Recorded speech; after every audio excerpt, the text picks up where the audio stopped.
Journal Journey, writing prompt number 58. I am back in Chicago, Illinois. I have been in Montana for the last month.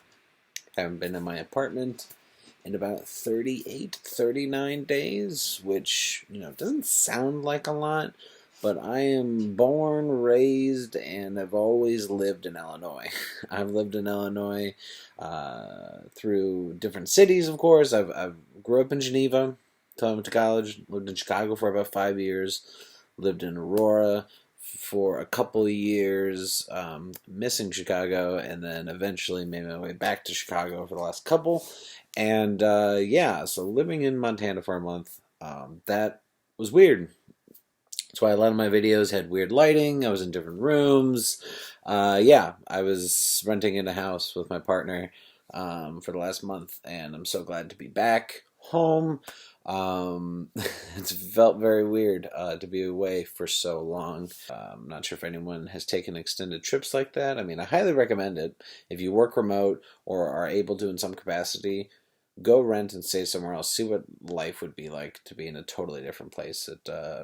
You know, it's not that I necessarily would want to live in the mountains like I did full time. Maybe go stay there for a month or a small trip, maybe a couple months. If I was rich enough to have like a summer home, like I would be into it. Full time, 365, no, couldn't do it. Like being around people in the city too much. But yeah, that's what I've been up to. So a little update on that. If you haven't, please check out Flintlocked. It is my comic book that I co-wrote and co-created. It is available on Amazon. The link is in the description below. I've seen some purchases on there, so if you're one of those people that bought it, I really appreciate it. Thank you so much. I appreciate the support for an independent comic book. But let's jump into writing prompt number 58, which is, what TV series, cartoon, or movie could depict your dating or love life? Yeah, this one I had no idea what to do. I literally looked. I have a giant DVD bookshelf. You know what? I'm gonna do something I never do. Look, turn around. Boom. DVD shelf. Giant shelf. Movies and television shows. I looked through all of them, and I'm like, what makes sense for my dating life? Because there's things like Seinfeld where they're just dating a bunch of women. Like that's not me. There's what The Office where Jim puts off for like 4 years before asking out Pam. Couldn't do that. Don't have the patience. But then you see dramas like Game of Thrones and Sons of Anarchy. And like, no, I don't want a love life like any of those people. It's either incestual or violent. Don't want any of that. What's my dating life like? I don't know. I've talked about this before, and what I wanted to, kind of talk about in a journal video was I was raised on rom-coms.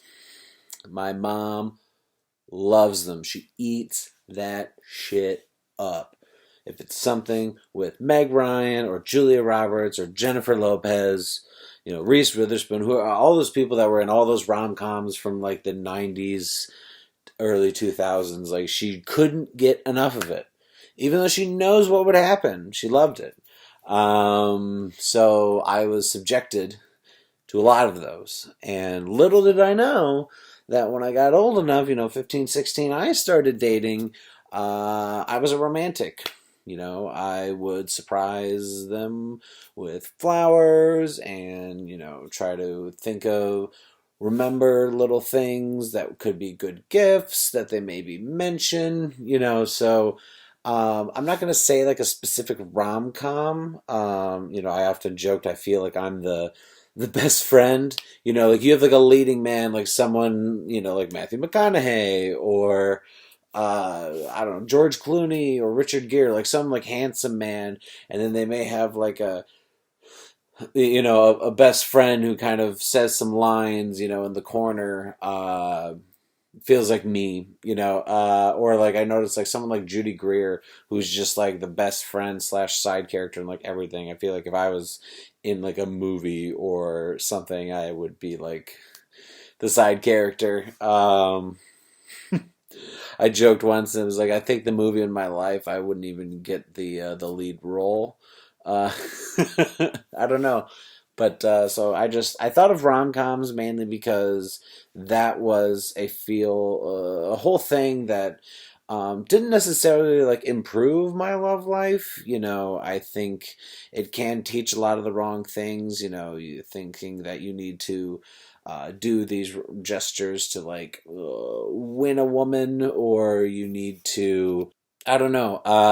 It's hard to say because it does feel like there's a typical formula. Sometimes they're like friends and they don't know that they love each other. And like, sure, that happens with some people, but it also doesn't happen with a lot of people. So it can kind of give you the wrong idea.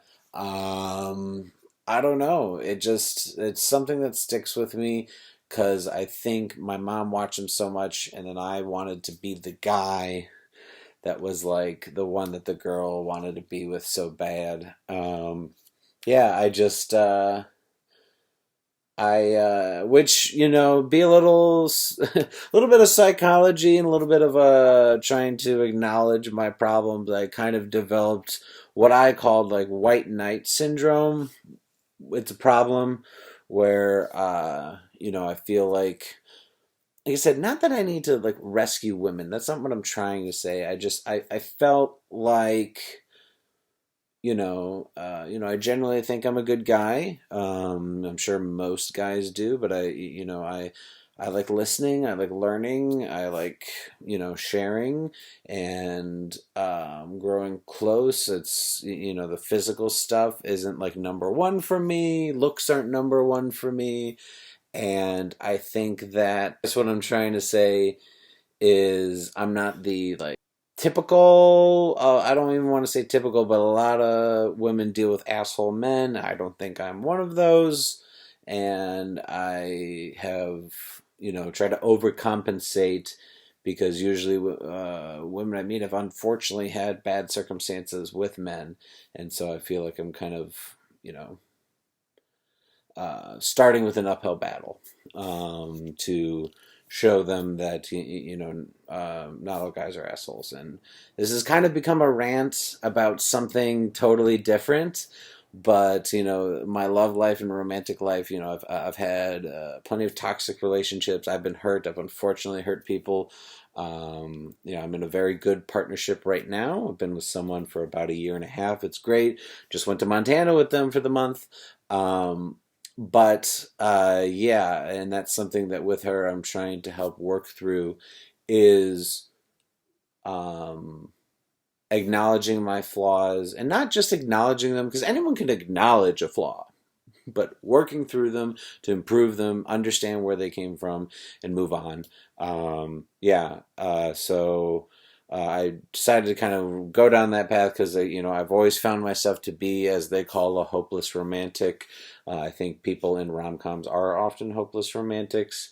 Um, so yeah, that is something that I felt like most appropriate to talk about because looking at movies and TV shows and even thinking of cartoons, I can't just think like, oh, that's me. Like it's hasn't been that way. I had a couple girlfriends, high school. Dated here and there in college. Eventually met a girl that I married, and then turned into a very toxic relationship, divorced, and then I was kind of thrown back into the dating scene where I had been away from it for about 5 years, which doesn't seem like much, but hadn't dated since I was 19, and all of a sudden thrust into it when I'm 25. It's a big change. So yeah, I that's my thoughts on kind of my love life and romantic life. Is it feels like I want it to be a rom com, but rom coms are not real. You're not gonna just always do this romantic thing to win the girl. You shouldn't be trying to win girls. You should find the connection with them and not only learn from them, but learn for yourself, learn together as a partnership. And yeah, this has been. I could talk about love and romantic slash toxic relationships all day, so I'm not gonna fall down too much of a rabbit hole. I'm already like 10 minutes into this current rabbit hole, so would you like me to talk about that more often? But or what? Comment below. Let me know. This is writing prompt number 58.